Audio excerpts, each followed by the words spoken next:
Šiandien čia vyksta Šarolė čempionatas, sulaukėm labai didelio susidomėjimo ir labai tuo džiaugiamės. Graži labai šventė su pasirodymu, ką geriausio mes padarėme per metus, ką gražaus esame išauginę.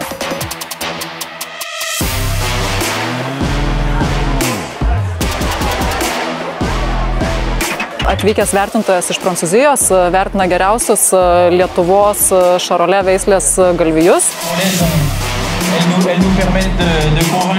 Atvežėm limuzinų veislės buliuką, vardu Pepsis. Pardavėm buliuką, sudarėjom kainą su klientu, labai laimingas esu. Limuzinai todėl, kad jie yra Simply the best.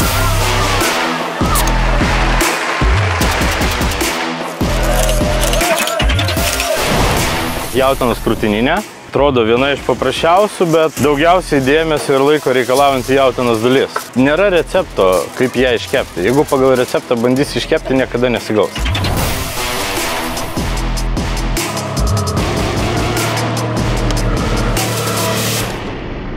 Buvo žiauriai geras renginys, žiauriai esu laimingas, kad viskas taip gerai pavyko. Galima pabendrauti su daug nuostabių žmonių, susitikti bendraminčius.